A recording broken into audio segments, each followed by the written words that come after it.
Yang lain tu adalah mengikut. Contohnya yang pisau tadi, pisau adalah sebab, musababnya ialah mengiris. Itu adalah contoh. Tetapi di sana ada sesuatu perkara yang luar daripada konsep sunnatullah ataupun dipanggil sebagai khawariqul adah, perkara yang mencarikan adat. Sebagai contoh, mukjizat, irhas ialah perkara yang luar biasa ataupun yang mencarikan adat dan diberikan kepada sesiapa yang bakal menjadi seorang nabi atau rasul. Itu irhas. Yang ketiga ialah al-karamah yang diberikan kepada seseorang hamba yang soleh. Yang keempat adalah al-ma'unah. Al-ma'unah adalah perkara yang pertolongan yang diberikan kepada mereka yang beriman. Itu berbeza dengan karamah. Karamah ialah perkara yang mencarikan adat. Contohnya boleh berjalan di atas air. Itu contoh. Itu adalah antara karamah yang diberikan pada orang-orang soleh. Manakala ma'unah pertolongan pada orang yang beriman. Yang seterusnya ialah istidraj. Istidraj adalah pemberian atau perkara yang mencarikan adat yang diberikan kepada mereka yang fasik, yang berdosa besar. Dengan sebab apa Tuhan bagi? Sebab Tuhan nak tarik dengan sikit, demi sedikit, akhirnya mereka ini akan dihumbankan ke dalam neraka. Itu nama istidraj. Sebab itulah di sana ulama ada membezakan di antara istidraj dan juga ni'mah. Ni'mah dan juga istidraj. Nikmat diberikan kepada ataupun rahmat diberikan kepada mereka yang beriman dan amal soleh, manakala istidraj ialah kepada mereka yang fasik. Itu adalah perbezaan di antara nikmat dan juga istidraj yang perlu kita ambil faham sedikit. Okey. Seterusnya,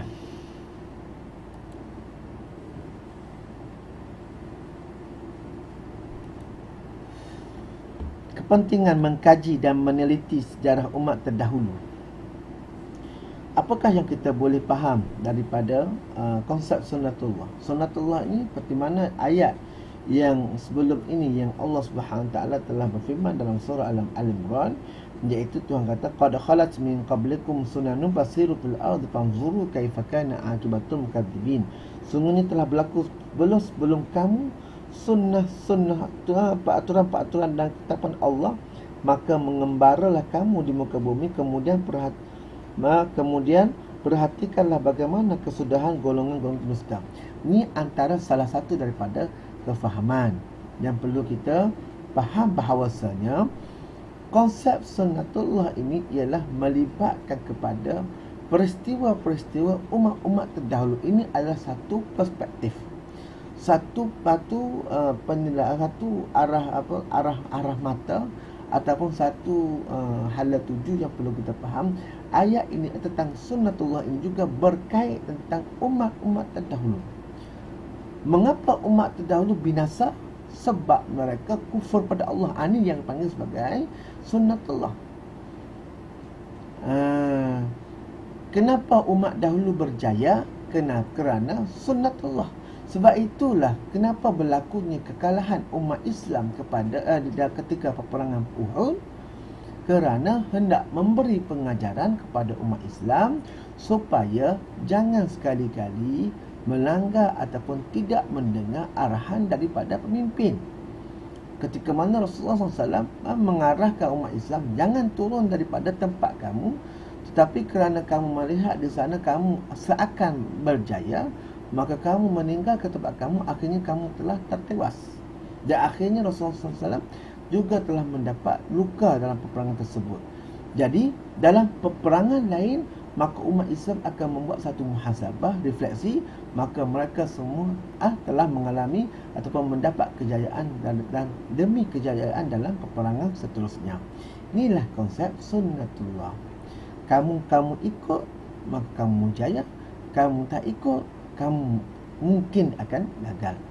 Ataupun konsep yang dipanggil dalam falsafah barat ialah apa yang kamu tuai disebabkan yang kamu tanam, ataupun apa yang kamu tanam pada hari ini, itulah yang kamu akan tuai. Seumpama seorang yang menanam padi, insya-Allah hasilnya adalah padi. Okey, tetapi terkadang di dalam padi terdapat juga lalang. Tetapi jika kamu menanam lalang, maka yang tumbuh pasti adalah lalang. Itu ialah konsep sunnatullah. Jelas ya? Kepentingannya ialah dapat mengenal pasti sebab kejayaan umat-umat terdahulu. Contohnya kaum Yusuf menyimpan bekalan makanan, akhirnya selamat menghadapi kemarau yang panjang. Itu adalah sebab tanam, maka sebab menyimpan, akhirnya adalah mendapat kejayaan, iaitu selamat daripada kemarau yang panjang. Ini akibat ni ataupun dipanggil sebagai musabab. Benda yang berlaku berasaskan sebab terdahulu, namanya dipanggil sebagai musabab. Dapat mengetahui sebab kemusnahan umat terdahulu. Contohnya kaum Samud angkuh dan menuduh Nabi Saleh pendusta, maka akhirnya dibinasakan oleh Allah dengan petir dan gempa bumi yang dahsyat. Ini adalah antara kesan daripada umat-umat terdahulu yang disebabkan mereka bersifat angkuh, akhirnya musababnya adalah dibinasakan dengan petir dan juga gempa bumi. Ataupun ini ada panggil akibat. Akibat ya. Yang ketiga adalah dapat dijadikan iktibar dalam kehidupan dengan berpegang teguh pada akidah yang benar dan berakhlak mulia. Jadi bagaimana saya boleh bila saya mengkaji tentang sunnatullah, mengkaji tentang sejarah umat-umat terdahulu, maka saya boleh ambil iktibar pada hari ini. Kalau saya nak berjaya, maka saya mesti mengikut garis panduan yang bagaimana orang-orang dahulu yang telah berjaya. Inilah dipanggil sebab dan juga musabab. Tetapi umat Islam pada hari ini mungkin alfa. Sebab apa alfa? Sebab Nabi SAW telah bersabda sebenarnya bahawasanya di akhir zaman umat aku ni banyak seperti buih di lautan. Tetapi mereka semua ini telah terkena akan penyakit al-wahan. Apa dia al-wahan? Iaitu hubbud dunya wa karahiyatul maut, iaitu cintakan akan dunia dan bencikan akan kematian. Akhirnya mereka semua, walaupun ramai mana umat Islam pada hari ini sekalipun, maka kita lihat mereka semua berpecah belah. Tetapi keandai kata mereka melihat dan meneliti dan memahami sunnatullah, maka insya-Allah mereka semua akan berjaya. Sebab kita percaya bahawasanya Allah sememangnya telah menetapkan dan Allah tidak mengubah sesuatu nasib satu kaum itu kecuali mereka sendiri yang mengubahnya. Itu kefahaman kita dalam Islam. Okey.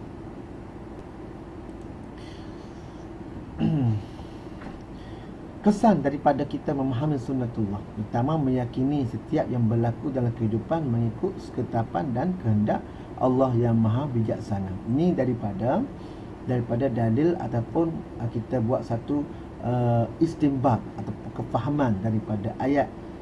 Daripada ayat, contohnya tadilah ayat yang ke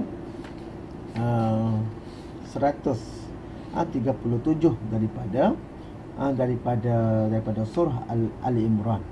Yang kedua, merancang strategi dengan teliti dalam setiap tindakan untuk mencapai kejayaan. Bila kita melihat di antara sebab dan musabab, maka kita faham bahawasanya musabab itu berlaku dengan sebab, dan anda kata sebab itu dilaksanakan dengan baik mengikut strategi yang betul, maka insya-Allah akan berlaku kejayaan. Tengoklah bagaimana dalam perang Al-Khandaq, perang Khandaq, bagaimana Rasulullah SAW telah berjaya dengan mana menerima ataupun bertanyakan, bermusyawarah, meneliti pandangan daripada para sahabatnya. Akhirnya Khalid Al-Walid dan Salman Al-Farisi memberi cadangan bagaimana membina parit yang luas untuk menghalang daripada kemarahan tentera kafir. Ini antara perancangan strategi, sebab memahami konsep sunnatullah. Sebab sebelum itu umat Islam telah mengalami kekecewaan Akhirnya bila berlaku peristiwa yang selepas itu, mereka semua dalam keadaan bersedia. Sebab itulah Nabi kata, jika aku dipilih antara kemenangan dan juga kekalahan, maka aku akan memilih kekalahan, disebabkan kekalahan itulah sebagai satu lonjakan untuk mendapat kejayaan yang besar. Yang ketiga, menerima ketetapan Allah dengan bersikap positif dalam setiap keadaan, mengkaji dan menyelidiki kejadian alam untuk pembangunan dan alam dan kemajuan umat Islam. Yang kelima, membentuk jati diri dan semangat jihad yang tinggi dalam berdepan dengan cabaran kehidupan. Ini sebenarnya sudah banyak antara pemikir-pemikir Islam yang telah menulis berkenaan tentang sunnatullah. Contohnya Amir Syakib Arsalan, dia telah tulis sebuah buku yang tajuknya ialah Limaza ta'akhkharul muslimun wa taqaddama ghairuhum. Mengapakah umat Islam terkebelakang berbanding dengan umat yang bukan Islam? Maka di antara faktornya ialah kerana umat Islam ialah al-jahlu, jahil dengan apa kejayaan mereka terdahulu, dan juga dengan sebab kekalahan. Umat Islam pada hari ini terlewat ataupun terkebelakang kerana jahil dengan kejayaan umat Islam yang dahulu. Bagaimana pada zaman contohnya ialah Umayyah, dengan zaman Bani Abbasiyah, dengan Turki Osmaniyah. Jadi umat Islam telah jahil ataupun tidak meneliti ataupun tidak mengambil peduli bagaimana sifat-sifat ataupun kejayaan umat-umat terdahulu. Akhirnya umat Islam terbelakang pada hari ini. Sebab itulah tamadun Islam, sirah perlu dipahamkan dengan sebaiknya, bukan sekadar dibaca dan juga dibuat nota dan lain-lain, bahkan mesti dipahamkan dengan sebenar-benarnya apakah kesan daripada pengajian ataupun kesan daripada pembelajaran mengenai sirah. Sebab itulah Sa'id Ramadan Al-Budi Al-Marhum Al-Syahid, dia telah menulis fiqh sirah, sebab nak fahamkan kepada manusia bagaimana sebenarnya, apakah tindakan yang kita boleh buat selepas kita belajar sirah. Ini adalah antara yang perlu kita ambil perhatian. Perlu teman-teman. Sebab itulah George seorang pemikir, seorang pemikir barat itu kata, George Santayana namanya, jika kamu tidak meneliti atau mempelajari sejarah, maka kamu pasti akan mengulanginya. Sebab itulah umat Islam bila berlakunya dalam peperangan Uhud, maka mereka lebih bersedia. Okey. Pengajaran ataupun kita lihat sekejap spektrum ilmu, kata-kata ataupun petikan daripada Dr. Yusra Al-Qadhawi. Dia kata, fenomena kerosakan yang berlaku di muka bumi adalah sebahagian satu bentuk pendidikan dan peringatan kepada manusia agar kembali kepada landasan dan matlamat hidup yang sebenar, berteraskan syariat Islam. Ini yang saya katakan tadi. Kenapakah Nabi SAW berkata dalam mimpi, seorang wali Allah itu kata, jika diberi pilihan kepadaku di antara kejayaan dan juga kekalahan, maka aku memilih kekalahan. Andai kata dipilihnya kejayaan, akhirnya berjaya, mungkin satu masa bila dah berada pada puncak, maka bila tidak disedari, maka menyebabkan kekalahan yang teruk. Inilah yang berlaku pada zaman kerajaan Bani Abbasiyah. Bila mereka semua sudah dalam keadaan yang senang lenang, dalam keadaan kemewahan, sehingga lupa bagaimanakah umat-umat terdahulu berjuang dan lain-lain. Akhirnya mereka lupa, akhirnya mereka telah dikalahkan oleh dengan serangan daripada pihak luar. Inilah sebenarnya bentuk yang kita perlu faham, sunnatullah, supaya kita tidak sekali-kali kita akan lupa. Sama juga kita yang saya kata tadi, bagaimana Nabi SAW kata, seorang itu tidak masuk syurga bukan kerana amalan, tetapi kerana dia punya dia rahmat. Jadi rahmat itulah berasal daripada amalan dia. Sebab itulah nak mendapatkan rahmat, amalan itu mesti mengikut pada syarat-syaratnya, iaitu pertama, ia mengikut sunnatullah, sunnat Rasulullah SAW. Yang kedua ialah dengan ikhlas. Ini ialah ketetapan umum bagaimanakah seorang itu diterima amalannya. Bila diterima amalannya, maka mereka ini akan dilimpahi dengan rahmat. Bila dilimpahi dengan rahmat, insya-Allah membawa mereka ke syurga. Pengajaran ayat, kita hendaklah meyakini bahawa Allah Ta'ala mengatur kehidupan manusia bersesuaian dengan peraturan dan ketetapan.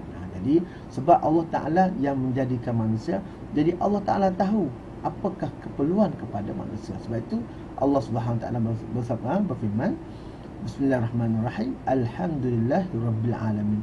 Rabbil alamin itu ialah Tuhan yang menjadikan makhluk, mendidik makhluk. Jadi dia tahu apakah yang sesuai, yang patut bagi manusia.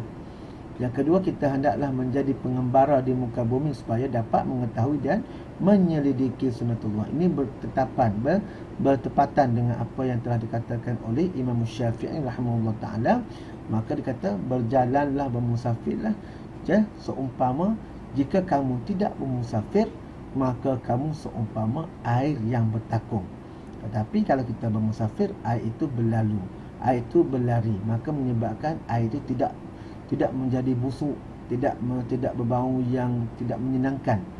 Kalau bertakung akan menyebabkan berbau busuk dan lain-lain. Sebab itu kena banyakkan berjalan. Yang ketiga, kita hendaklah mengkaji dan menyelidiki sejarah umat terdahulu agar menjadi pedoman dalam kehidupan.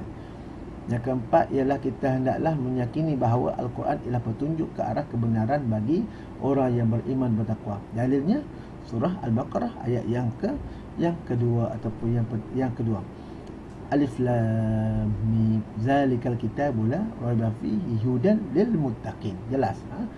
Yang kelima ialah kita hendaklah menjauhi sikap lemah dan mudah berputus asa ketika menerima ujian dalam kehidupan. Sebab itulah kita telah diajar dan dididik oleh Allah Subhanahu Wa Taala, contohnya dalam surah Al-Baqarah tentang bila kita ditimpakan dengan musibah, qalu inna lillahi wa inna ilaihi raji'un. Itu jelas.